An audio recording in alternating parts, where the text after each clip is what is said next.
Assalamualaikum warahmatullahi wabarakatuh. Saya Hesi Desta Lestari dengan NPM G1023006.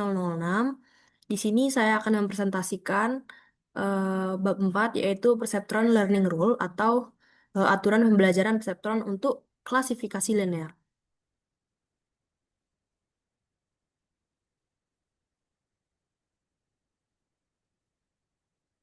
Sebelum masuk ke inti materi, itu ada beberapa pembelajaran yang harus kita capai. Yang pertama itu kita harus mampu membedakan tiga kategori aturan pembelajaran, yaitu supervised, unsupervised, dan reinforcement. Yang kedua, kita harus memahami arsitektur perceptron beserta decision boundary-nya, itu garis pemisah yang membagi kedua kelas. Yang ketiga, kita harus mampu menerapkan aturan pembelajaran perseptron untuk memperbarui bobot. Biasanya ditulis dengan W besar. Dan juga bias ditulis dengan B. Yang keempat, memahami teorema konvergensi dan batasan linear separability. Yang kelima, menganalisis kegagalan perseptron pada masalah XOR. Dan yang terakhir itu merancang perseptron multilayer untuk masalah nonlinear. Mengapa perlu aturan pembelajaran? Eh, Jadi untuk pertanyaan mendasarnya itu bagaimana cara kita menentukan matriks bobot W dan bias B secara otomatis agar jaringan itu dapat mengklasifikasikan data dengan benar? Nah, jawabannya yaitu kita menggunakan learning rule atau aturan pembelajaran. Ini tuh merupakan algoritma iteratif yang bekerja dengan cara berulang-ulang untuk menyesuaikan bobot. Cara kerjanya itu menggunakan error atau kesalahan sebagai sinyal koreksinya. Error ini ditulis dengan huruf E dan dihitung sebagai selisih antara target T dikurangi dengan output aktual A dan dalam notasi E sama dengan T dikurangi A, yang mana konsep ini itu diperkenalkan oleh Frank Rosenblatt pada akhir tahun 1950-an. Rosenblatt. Ya.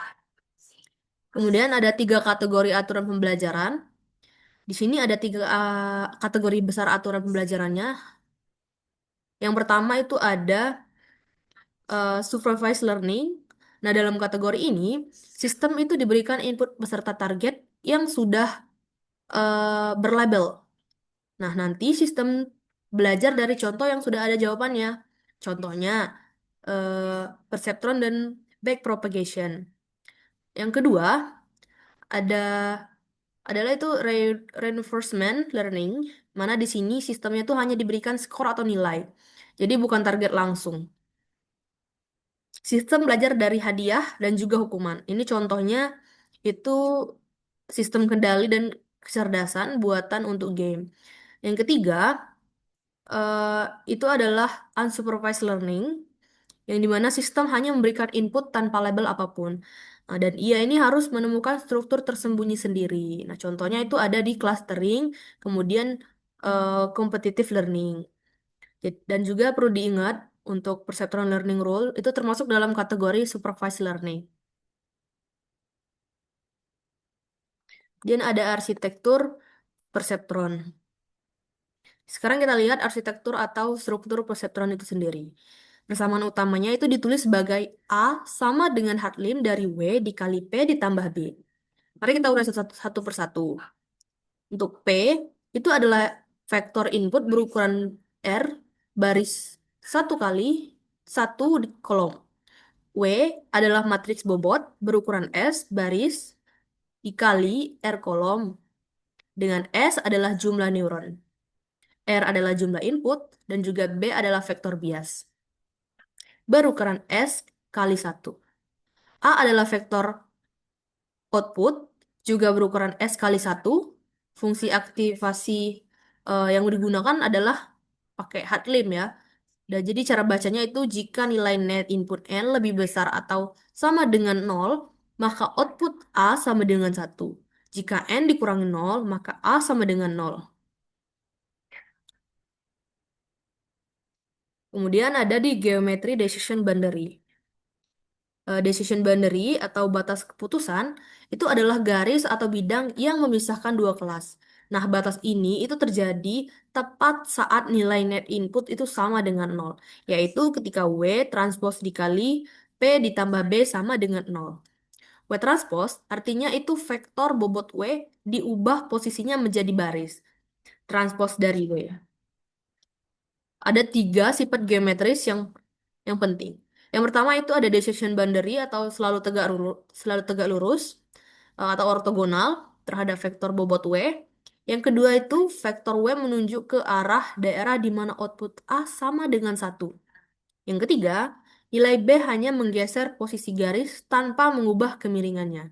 Jadi, jika kita ingin memindahkan garis pemisah tanpa merotasinya, kita cukup ubah nilai bias B. Kemudian, peran bias dalam decision boundary. Nah, slide ini itu menunjukkan perbedaan decision boundary dengan dan tanpa bias. Jika B sama dengan nol, persamaannya menjadi W transpose dikali P sama dengan nol. Artinya, garis pemisah selalu melewati titik origin atau titik pusat koordinat. Nah, ini sangat membatasi kemampuan jaringan. Namun, jika B sama dengan -2, misalnya persamaan menjadi W transpose dikali P dikurangi 2 sama dengan nol, garis ini tuh bergeser sejauh bias memberikan fleksibilitas. Jadi sejauh nilai mutlak B dibagi norma W atau vertikal B dibagi panjang W dari titik originnya. Intinya, bias itu memberikan fleksibilitas posisi garis yang sangat penting untuk masalah-masalah yang batas pemisahnya itu tidak melewati origin.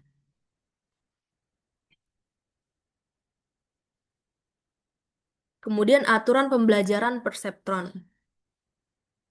Intinya, aturan pembelajaran perseptron bekerja dalam dua langkah.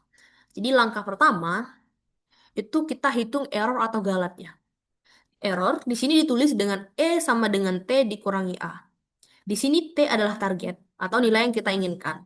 Kemudian A itu adalah output aktual yang dihasilkan jaringan. Dan juga selisihnya E menjadi sinyal koreksi. Langkah kedua itu perbarui bobot dengan bias dengan rumus W baru sama dengan W lama ditambah E dikali P transpose. Dan B baru sama dengan B lama ditambah P transpose artinya vektor input P yang ditranspos menjadi vektor baris. Intinya, jika salah, geser ke bobot, geser bobot itu ke arah yang benar. Kemudian, tiga kondisi error. Oh, gini aja. Tiga kondisi error. Dari rumus E sama dengan T dikurangi A dengan nilai T dan A keduanya binar, atau 0 dan 1, itu ada tiga kondisi yang mungkin terjadi. Kondisi pertama, E itu sama dengan 0, berarti output sudah benar, target sama dengan output aktual. Tidak ada yang perlu diubah. Bobot, W, dan bias B tetap sama seperti semula. Kondisi kedua, E sama dengan positif 1. Ini disebut false negatif. Atau jaringannya itu menghasilkan 0, padahal targetnya itu 1. Nah, pembaruan yang dilakukan itu W baru sama dengan W lama ditambah P transpose dan B baru sama dengan B lama ditambah 1. Kemudian kondisi ketiga, E sama dengan -1, di mana ini disebut false positif.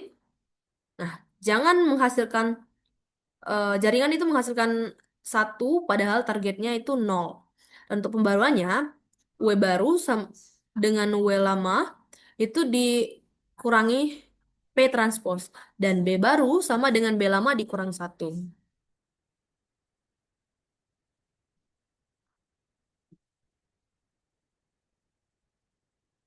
Kemudian intuisi geometris pembaruan bobot. Kenapa aturan pembaruan ini masuk akal secara geometris? Kita bayangkan ada sebuah titik input P yang seharusnya diklasifikasikan sebagai 1.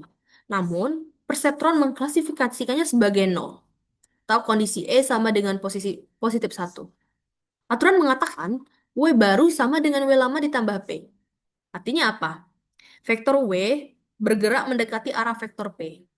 Karena decision boundary itu selalu tegak lurus terhadap W, maka perubahan W menyebabkan decision boundary berputar atau mendekati titik P.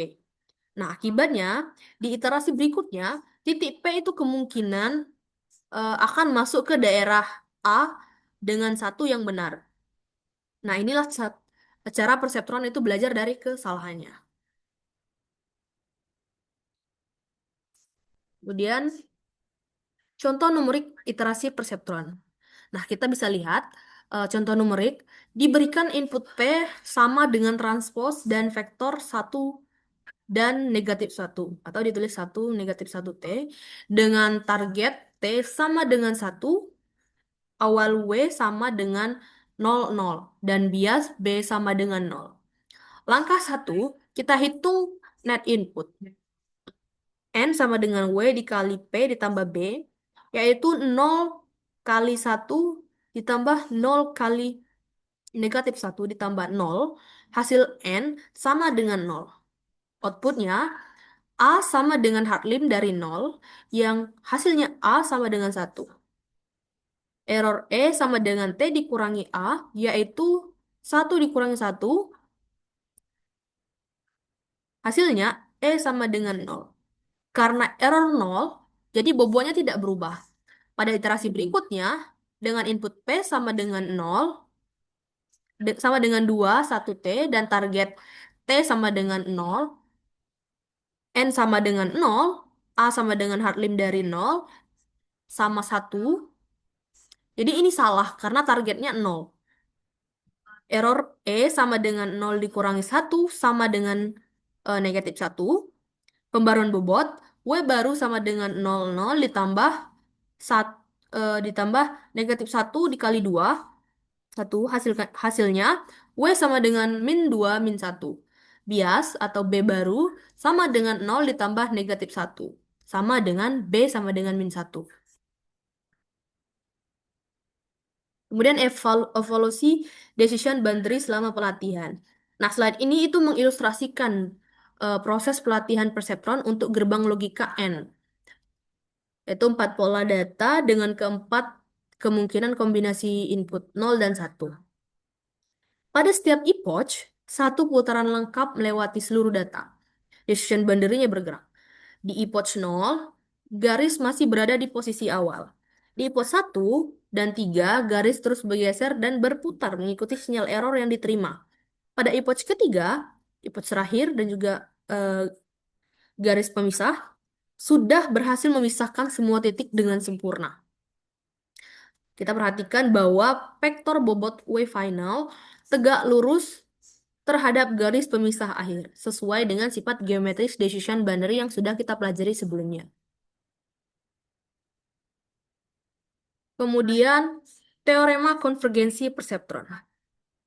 Teorema konvergensi perseptron menyatakan jika terdapat solusi yang dapat memisahkan data secara sempurna, atau yang disebut dengan linear least parable, maka aturan perseptron dijamin adalah konvergen, atau suatu solusi dalam jumlah iterasi yang terbatas. Ada beberapa hal yang penting yang perlu kita perhatikan. Yang pertama, itu tidak ada jaminan bahwa solusi yang ditemukan adalah yang terbaik, hanya solusi yang valid. Kedua, jumlah iterasi maksimum bergantung pada seberapa dekat solusi ideal dengan pola input. Yang ketiga, nah ini sangat kritis, jika data tidak linearly separable, algoritma akan berisolasi selamanya, tidak pernah konvergen. Kunci utamanya, keberadaan solusi menjamin konvergensi itu terjadi.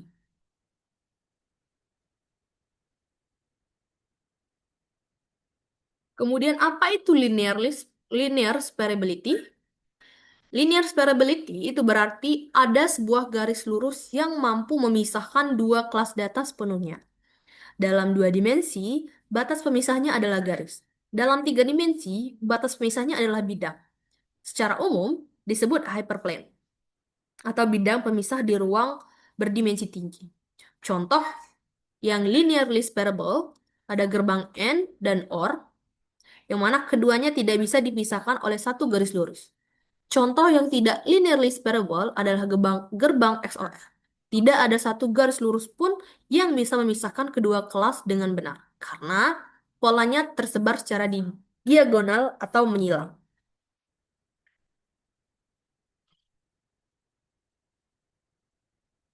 Kegagalan perseptron single layer. Nah, ini adalah masalah klasik dalam sejarah artificial, intelligence, di mana di sini ada tabel kebenaran XOR menunjukkan input 0 menghasilkan 0, input 0 1 menghasilkan 1, input 1 0 menghasilkan 1, input 1 1 menghasilkan 0. Jika kita plot di bidang dua dimensi, titik 0 0 dan 1 1, keduanya itu di kelas 0, tersebar secara diagonal. Nah, demikian pula titik 01 dan 10. Keduanya ini di kelas 1, tersebar secara diagonal pula. Kemudian bersilangan, tidak ada satupun garis lurus yang memisahkan keempat titik ini dengan benar. Nah, kesimpulannya, perseptron single layer hanya mampu menyelesaikan masalah yang linearly separable. XOR membutuhkan multilayer perseptron, yang merupakan fondasi dari deep learning modern.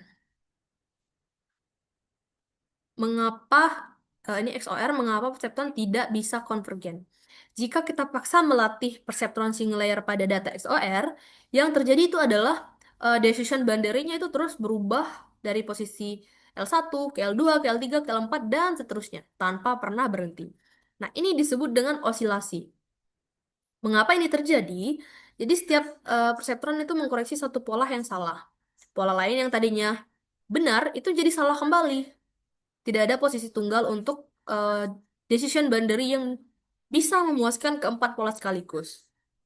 Akibatnya, bobot W dan bias B itu terus berubah, IPOS dan IPOS, hingga tak terhingga, tanpa pernah mencapai konvergensi. Nah, kemudian untuk solusi XOR, itu perseptron dua layer. Nah, solusinya itu menggunakan perseptron dua layer. Mana strategi kuncinya itu dekomposisi atau pecah masalah XOR menjadi dua gerbang yang masing-masing linearly separable secara matematis. XOR P1 dan P2 sama dengan N dari OR P1 dan P2 dan NN P1 P2. Layer pertama disebut hidden layer, berisi kedua neuron. Layer pertama mengimplementasikan gerbang OR dengan bobot W 1 sama dengan 1,1 dan bias B 1 sama dengan negatif 0,5. Neuron kedua mengimplementasikan gerbang NAND dengan bobot W sama dengan W2 itu sama dengan min 1 min 1 dan bias B2 sama dengan 1,5. Layer kedua output layer itu berisi satu neuron N. Bobot W 2 sama dengan 1,1 dan bias B sama dengan negatif 1,5. Input layer kedua adalah output dari layer pertama. Dengan arsitektur ini, XOR berhasil diselesaikan. Nah, inilah cikal bakal dari deep learning atau menambahkan lapisan tersembunyi untuk masalah nonlinear. Kemudian di sini ada contoh implementasi Octave Automate Lab-nya. Nah, kemudian di sini ada pertimbangan praktis dalam pelatihan. Jadi ada beberapa hal praktis yang perlu diperhatikan saat melatih program perceptron. Yang pertama itu adalah soal urutan data. Urutan presentasi pola memengaruhi jumlah iterasi yang dibutuhkan. Disarankan untuk shuffle atau mengacak setiap data, ePOC untuk hasil optimal. Karena kedua, soal learning rate atau laju pembelajaran. Meskipun aturan perseptron standar tidak memerlukan learning rate, nilai E selalu plus atau minus 1. Kita bisa menambahkan parameter eta dengan rumus W baru sama dengan W lama ditambah eta dikali E dikali P transpose.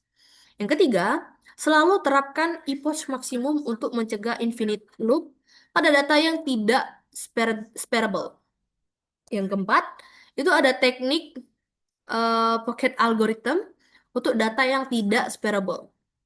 Simpan bobot dengan akurasi terbaik selama pelatihan. Lalu kembangkan bobot tersebut di akhir. Yang kelima, normalisasi input membantu mempercepat konvergensi jika skala itu sangat berbeda. Yang keenam, inisiasi bobot nol atau kecil dalam standar yang tidak memengaruhi hasil akhir.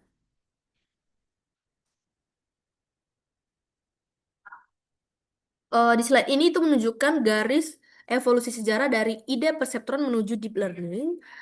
Pada tahun 1958, perseptron itu diperkenalkan satu layer hanya untuk masalah linearis variable. Kemudian berkembang menjadi multi-layer perseptron. Kemudian pada tahun 1986, backpropagation ditemukan, atau algoritma gradient descent yang memungkinkan pelatihan jaringan berlapis banyak. Kemudian, sejak tahun 2010-an, era deep learning itu dimulai dengan ratusan lapisan dan kemampuan belajar fitur nonlinear yang sangat kompleks.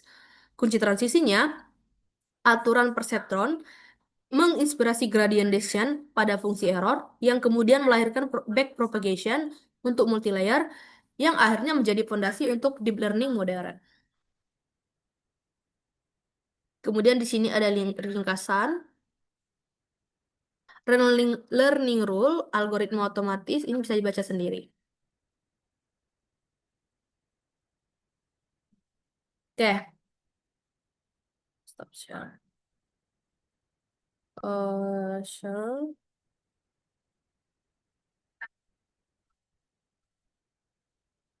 Kemudian di sini ada tugas mandiri. Oh, bukan yang ini ternyata. Sorry.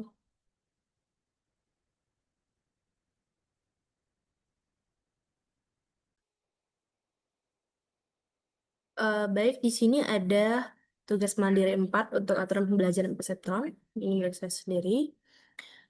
Jadi, dalam aturan perseptron, apabila nilai error E sama dengan min 1, kondisi tersebut menunjukkan bahwa, jadi jawabannya, oh maaf, di sini harusnya saya jawab dengan, jadi jawabannya adalah target T sama dengan 0, namun output aktual A sama dengan 1, atau jawabannya yang ini.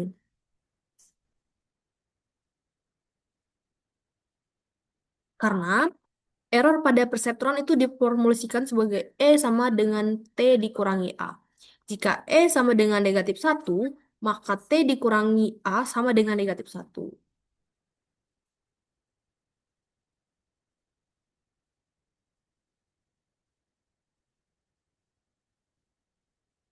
Nilai error pada aturan perseptron diformulasikan sebagai E sama dengan T min A. Apabila E sama dengan min 1, maka berlaku persamaan T min A sama dengan min 1. Lalu satu-satunya kemungkinan dengan nilai biner A1 adalah T sama dengan 0 dan A sama dengan 1. Atau E sama dengan 0 min 1 sama dengan min 1. Di mana kondisi ini menunjukkan bahwa perseptron itu menghasilkan keluaran satu aktif. Padahal seharusnya menghasilkan nol atau tidak aktif. Di mana situasi ini semacam dikenal sebagai kasus false positif. Nah, sebagai konsekuensinya, bobot akan diperbarui mengikuti rumus delta W sama dengan sehingga nilai bobot berkurang guna memperbaiki kesalahan klasifikasi tersebut. Yang kedua, bagaimana pengaruh perubahan nilai B bias menjadi lebih negatif, misalnya dari min 1 menjadi min 3 terhadap posisi decision boundary perceptron? Nah, jawabannya itu ada pada garis bergerak menjauhi titik asal ke arah vektor W, sehingga mempersempit daerah A sama dengan min 1. Analoginya itu semakin negatif nilai bias, maka semakin tinggi ambang batas yang perlu dilampaui neuron agar dapat aktif. Kemudian yang ketiga, dengan menggunakan eh, learning rate,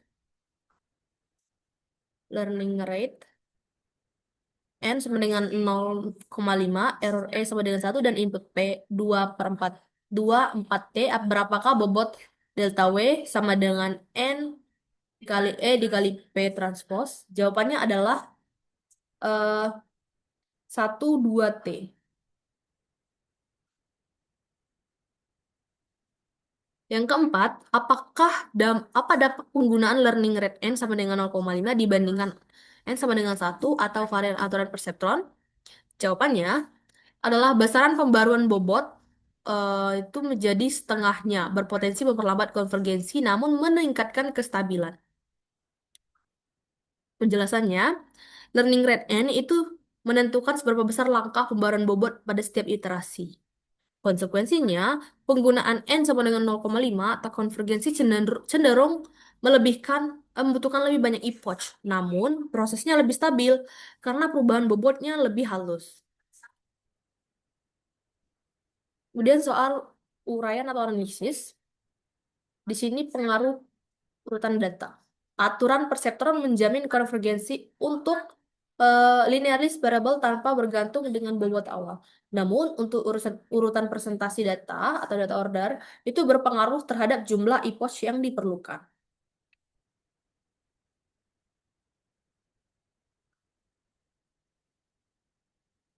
Jelaskan mengapa urutan data dapat mempengaruhi kecepatan konvergensi. Jadi untuk aturan perseptron itu merupakan algoritma pembelajaran online atau stochastic di mana pembaruan bobot itu dilakukan per sampel satu per satu. Urutan penyajiannya data menentukan urutan pembaruan bobot yang dilakukan. Sehingga apabila sampel yang berada dekat dengan batas keputusan atau sulit muncul lebih awal. Bobot akan banyak mengalami koreksi di tahap awal, pada akhirnya dapat mempercepat konvergensi. Sebaliknya, apabila sampel yang mudah diklasifikasikan muncul lebih dulu, bobot mungkin akan bergeser dengan tepat untuk sampel tersebut. Namun, membutuhkan banyak koreksi tambahan ketika sampel yang lebih sulit ditemui. Urutan yang tidak menguntungkan berpotensi menimbulkan osilasi bobot yang berkepanjangan, di mana pembaruan untuk satu sampel justru merusak hasil klasifikasi sampel yang lain yang sebelumnya sudah benar. Secara sistematis, bobot epoch ke K bergantung pada seluruh pembaruan sebelumnya yang dipengaruhi oleh urutan penyajian sampel. B. Bagaimana praktik shuffling atau pengacakan urutan pada setiap epoch direkomendasikan. Jadi untuk alasan shuffling sendiri itu eh, pengacakan urutan setiap epoch dianjurkan karena beberapa pertimbangan berikut. Pertama itu mencegah bias urutan, menghindari osilasi, pendekatan rata-rata trajektori, kemudian ekspektasi jumlah epoch minimum. Kemudian berikan contoh sederhana dua pola di mana urutan tertentu menyebabkan lebih banyak iterasi dibandingkan urutan lainnya. Jadi kita bisa lihat urutan A, P1 dahulu kemudian P2, mana ini lebih efisien. Dan juga urutan B itu P2 dahulu kemudian P1. Dan di sini itu berpotensi lebih banyak iterasi. Nah, untuk kesimpulannya, urutan A itu konvergen lebih cepat satu epoch dibandingkan urutan B, yaitu dua epoch untuk kasus yang identik. Keenam, implementasi Octave atau Malet dituliskan untuk melatih perseptron untuk fungsi logika OR. Ini untuk kodenya.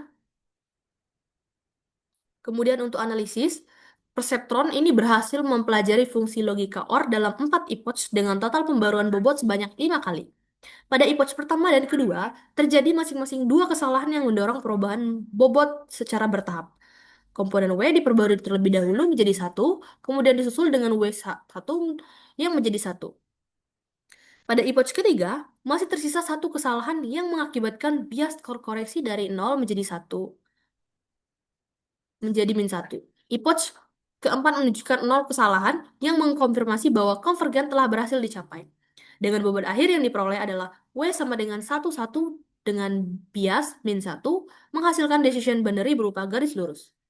P1 tambah P2 sama dengan dikurang 1 sama dengan 0 atau ekuivalen P2 sama dengan min P1 tambah 1. Kemudian, nomor 7, ada evaluasi linear sparability di R3, di mana seorang insinyur ingin menggunakan perseptron guna mendeteksi cacat produksi berdasarkan 3 fitur. Yang pertama itu suhu, tekanan, dan juga kelembapan. Tentukan apakah dataset ini linearly sparable di R3 menunjukkan analisis secara sistematis.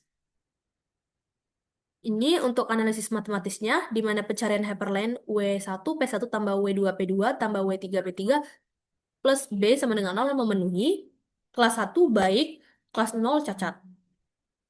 Sistem ketidaksamaan yang harus dipenuhi itu adalah W1 tambah W3 tambah B sama lebih besar 0 W2 tambah W3 tambah B lebih besar nol, W2 tambah B lebih kecil nol, W1 tambah W tambah B lebih kecil nol.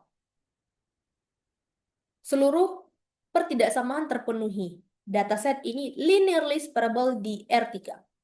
Kemudian, jika Y, jika ya, tentukan W dan B memisahkan. Jika tidak, jelaskan mengapa dan usulkan modifikasi arsitektur. Untuk solusi pemisah, berdasarkan analisis di atas, satu solusi valid yang dapat digunakan adalah W sama dengan 1, 2, 1, 1, 2 dengan B sama dengan -1,5. Hyperplane pemisah P1 tambah P2 tambah 2P3 -1,5 sama dengan 0. Interpretasi fitur. Eh, Bentar, untuk verifikasi semuanya terverifikasi. Yang kedelapan, banyak ya. Oh, iya, iya. Problem set. Kedelapan, desain sistem deteksi sederhana. Dengan tujuan output 1 untuk normal dengan output 0 untuk warning dan critical.